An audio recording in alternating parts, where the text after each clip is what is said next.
अस्सलाम वालेकुम नाजरीन। ड्रामा से बड़े भैया की नेक्स्ट एपिसोड में आप देखेंगे अलमीर जो अकेला हुआ तो अब मीशा ने दिन में तारे दिखाए, मगर फिर भी चुपचाप करके सब कुछ बर्दाश्त कर रहा है।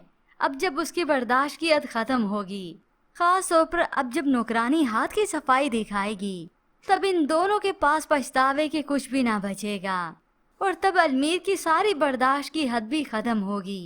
ये मीशा सब कुछ तुम्हारी वजह से हुआ है, क्योंकि वो सेट वो ज्वेलरी उनकी लाखों की मालियत है और बाकी रहा अलमीर का बिजनेस वो भी ठप हो जाएगा। यूँ इस मीशा की वजह से वो बुरे तरीके से ऐसा फंसेगा, तब इसे अपने किए पर शर्मिंदगी होगी और बड़े भैया का एहसास भी। मगर अब तो ये मीशा की अचानक से आंटी रेंट मांग रही है और मिल मिला के हुए कुछ 20 लाख से भी ऊपर। अलमीर तो गुस्से से कह देता है कि उसके पास अब कुछ नहीं, मगर ये मीशा अपने ही शोहर को ताने देती है कि आखिर इतना बड़ा बिजनेस चला कैसे रहे हो, इतना बड़ा ऑर्डर मुकम्मल कैसे कर रहे हो।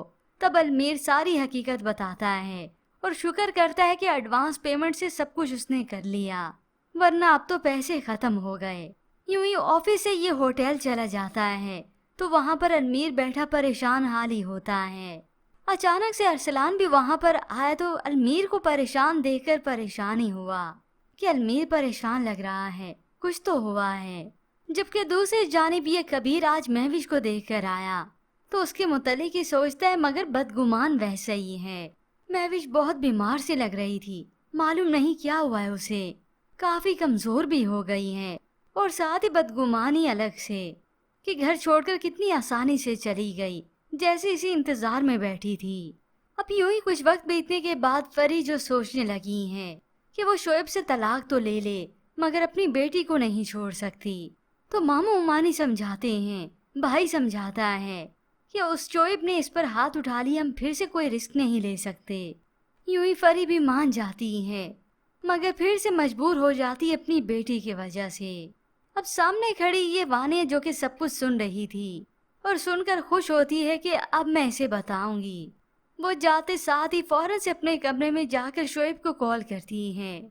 यहाँ पर तो गोलमेज कॉन्फ्रेंस चल रही है और नई साजिश आपके खिलाफ तैयार हो चुकी हैं। शोएब भाई जल्दी से कुछ कर लें। ये फरी इसमें हिम्मत आ गई कि अब सोच रही है अपने बारे में। फोन रखते साथ ही शोएब को शदीद गुस्सा आता है, बस एक बार तो इससे सुलह हो जाए, फिर मैं इस फरी को इसकी औकात याद दिलाऊंगा। अब ये बड़ी कोशिश करेगा कि फरी उसके हाथ में फिर से आ जाए या बेटी को लेकर ब्लैकमेल ही करे। अब भी बस किस किस को इंतजार है इस अलमीर और खास ऊपर मीशा के अंजाम का, कि कब इन्हें हालात याद दिलाएं कि बड़े भैया ही ठीक थे।